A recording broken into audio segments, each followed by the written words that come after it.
Hello mga Yinians! Good morning! DCB TV. Please don't forget to subscribe my YouTube channel. Click notification button para sa video na i-upload ko. Ang vlog natin ngayon mga Yinians is titingnan natin yung paggawa ng kung paano gumawa ng lambat na gamit sa pangisda. Gagamitin sa pangisda. Okay mga Yinians? Just keep on watching. Tara na! Tara na! Tara na! So, parang yan. Jog! Ayan, yan pala si Jog mga Yinians. Yan. Ito si kaibigan ko sa tabing dagat. Bali mga Yinians, itong nagsimula nito. Ito, bibilin mo ito, ganito na.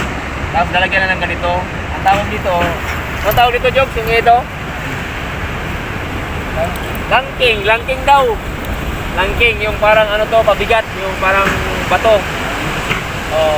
Ayan. Ayan o, ilang ano to, ilang ano lang, mabilis magano si Jog magtahi. Tatahiin siya mga Yinians. Ayan. Kumbaga, yan ang proseso para kumuha ng lambat. Kumbaga, mayroong ano dito sa gilid, mayroong nylon, saka yung pabigat. Ayan. Ako nga lang, mahirap sundan yung matuto. Ito lang, yan o, mabilis si Jog kasi, si Jog mabilis, kaya wala pa natin si Jog, mabilis ang maggawa ng lambat. Ganyan na mga Yinians. Okay na? Kaya ka Jog. Okay. Mga Yinians, punta tayo doon, dito tayo naman kay Edgar, tapos si Kira.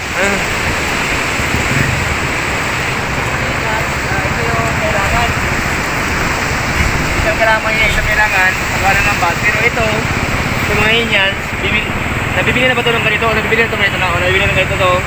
Saka ito. Kaya mga Yinians, kailangan ito. Ano pala? Kirat! Shoutout kay Kirat pala, Kirat. Ilagay dito yung ano ni Kirat. Ilalagay niya yung ano dito. Ano daw? Dito sa ano. Ilalagay ni Kirat dito.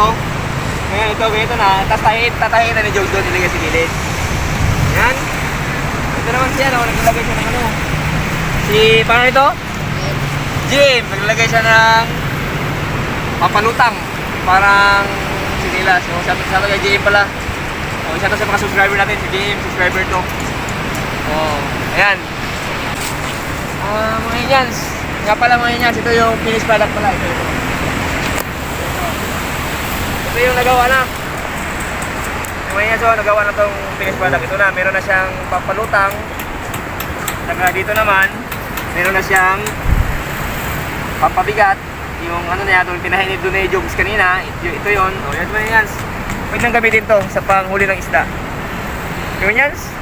Okay, shoutout ka na pala kay paring RR na siya nag-video dito ngayon. Shoutout sa paring RR. Okay.